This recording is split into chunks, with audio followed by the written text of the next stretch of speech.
So the result, how far you can get, it depends on one's motivation. That's the reason I always reminding all the time that whenever when we do any form of practice or study Dharma, first one must cultivate the bodhicitta. If you develop the bodhicitta, then there's no more greater than the mind. Like it's the logical things. Like I say, someone who really want to be Buddha, sake of all sentient beings, then can you find any mind much better than that? You're not going to find any mind better than that. That's the supreme mind.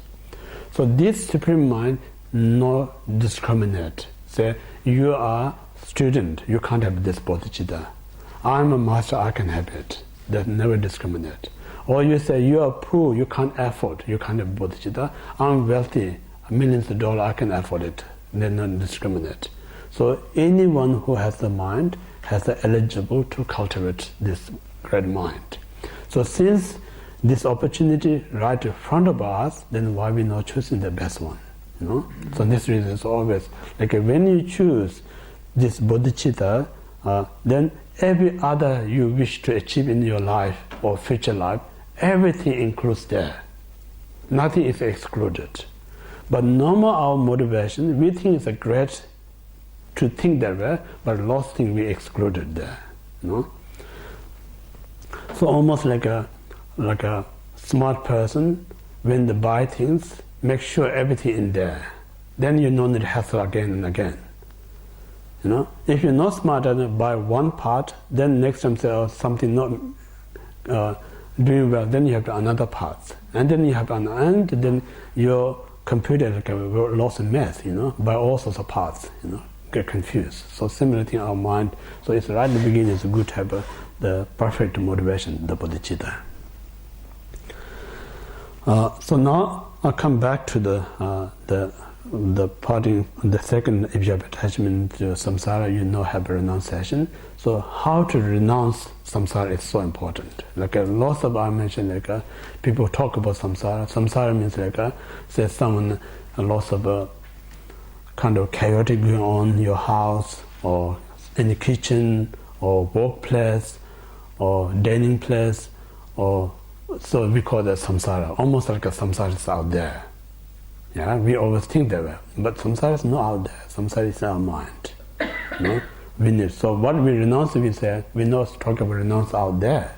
We talk about renounce in your mind that kind of have possessed the delusion and defilement, non-virtuous. These are we talk about renounce. So why we say this renounce is like if you investigate this defilement, obscuration, and non-virtues cause all the trouble. So none of wants to be trouble. So if you really don't want to be trouble, then you should give up the troublemaker. Yeah? So the troublemaker is this mind. So if you know that, then renunciation is not that hard. But if you don't know that, renunciation means you have to renounce your loved one. That's extremely hard. Who's going to renounce that one? You know? How say renunciation means like I'm not talking about you renounce your beautiful jewelry. We're not talking about that renounce. Who's going to, because we pay so much about, who's going to renounce that expensive jewelry? Renunciation not means like you buy a very beautiful cloth. We're not talking about that. Who's going to renounce because you pay so much money to, you really want to wear that one. So those are, we not talking about samsara. Samsara is our mind that always discomfort us. That we call the renounced mind. Yeah. So this way, like yesterday I mentioned, like hearing once not going to help us to fully understand what to renounce. Reading once also not going to help us really what is talking about renunciation. So we need to hear often as possible. We need to read this kind of often as possible. We need to contemplate more often as possible. Then eventually, one day you're going to get it. So once you get it, then much easier. Now it's no need to think, oh, I have to renounce, I should not wear nice clothes because it's attachment. You know, the cloth is not the problem. The problem is the mind that not satisfied, oh, I'm not good enough, I go to shopping, buy something else. That's the problem, not the cloth, So in this way, we talk about more a little bit on the conclusion of yesterday. So we talk about the first, there's three types of suffering. The suffering of a change, suffering of condition. So when you know these three suffering, what it helps you is when you know the suffering of suffering, such as hell being suffering, hungry ghost suffering, and animal suffering, when you just contemplate their suffering, it brings such a sadness feeling for you. So when you sadness, if you see the sadness is one of the good immediate cause to develop compassion, real compassion. So when you have the sadness, then you come towards no one may face this kind of difficulties, that compassion. So sadness is an immediate condition to develop the compassion. So that's the first one. So we just conclude that part first. So it's good to there's a so great purpose, like a Buddha taught all this very detail, the two major sufferings of hell realms and the two minor suffering of hell realms.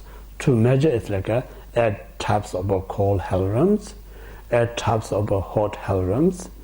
So that's the major one.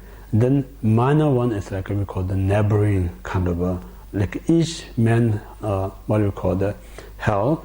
The 4 directions, there's 4 minor hell realms. Yeah? Then within that also they're called the neighboring hell realms. So neighboring hell realm is a little bit, the very smallest we call the suffering of hell. So those beings, what they say, sometimes at daytime their life is perfectly healthy and happy. And then soon dark comes, they're completely unhappy state. Or some of them in the nighttime perfectly happy and healthy, and then daytime completely miserable. So almost like a depression symptoms, something. When you catch up the depression, you find so negative everything. So soon the depression not there, you're laughing, joking, tolerating, you're perfectly all right. So very extreme life. So this we call the neighboring suffering. So in this way, these are very important to reflect. There are so many types of sufferings in the hell realms. So just think about when we hear this word of the suffering of hell beings, how feel uncomfortable. Yeah, just think about just hearing. And then when you visit some temple, see this art of how uncomfortable to watch them.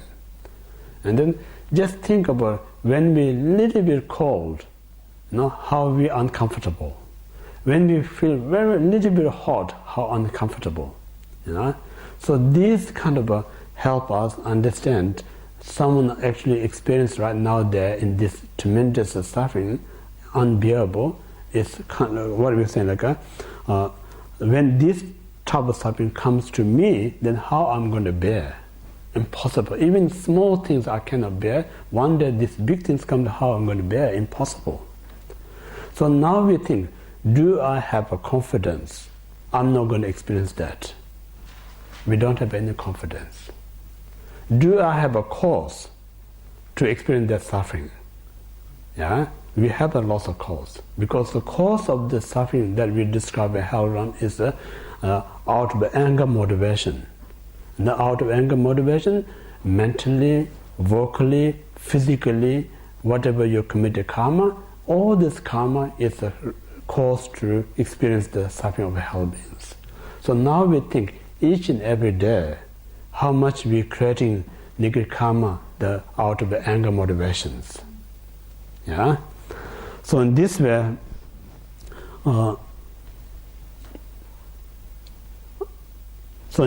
we need to what we say I have so many courses already committed in this life alone. How many already committed in the past life? Just imagine. So in this way, feel very this really sometimes they say Shantideva says, suffering is a bad thing, makes you a lot of uncomfortable, Also, suffering is a really good thing. It helps you to humble yourself.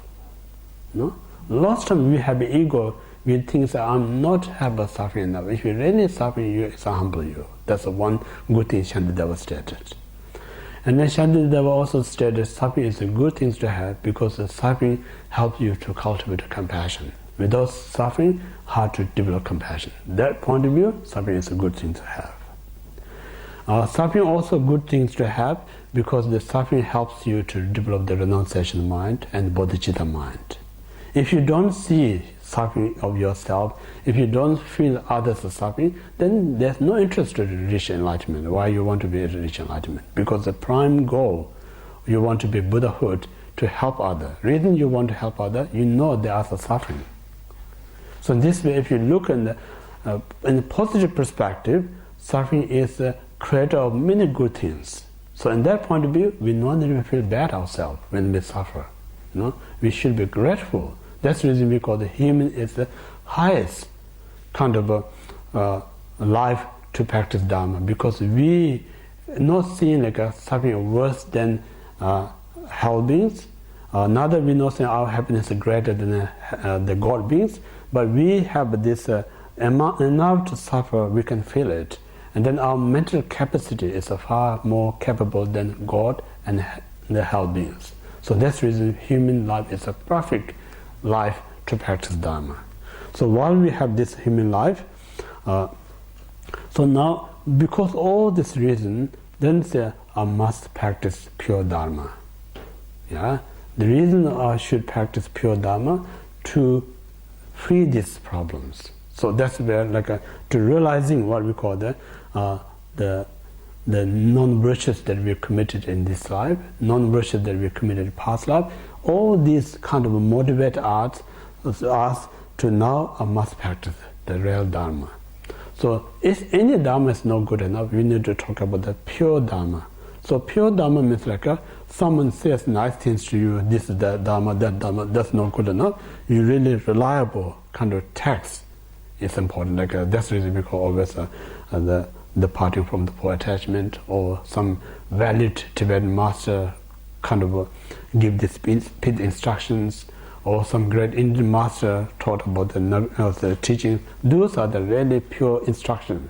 So based on their pure instruction, then we have a more greater chance to do the pure Dharma. So this pure Dharma is only the solution, only to help us to overcome this potential suffering in the future. Yeah. So that's the reason, just reflecting this, it motivates us, I must practice Dharma. If I don't practice Dharma, just hearing this suffering as how discomfort, then one day I'm going to experience on my body how I can cope it. So in order to prevent that, this is the opportunity. So while I have opportunity, I don't need to be scared. I'm glad find out right now, before it's too late. So when you're sick, you may not realize, and one day you see doctors say, oh, you have a pretty serious. It makes you scared. It makes you scared, but then doctor says, don't worry, it's curable. Soon you hear the curable, you feel relief. Yeah. Now you're going to do every effort to whatever need to do to cure this disease. So something here, when we hear the suffering of a healthy, it makes us a little bit panic, feel very nervous, feel very uncomfortable. But the soon Dharma says it's okay, there is a remedy. Remedy is the Dharma. So as long as the remedy, no need to be panic. There is a treatment. So only you should panic when there's no treatment. So that's the reason we need to be grateful. We have this human life, we have this opportunity to practice Dharma.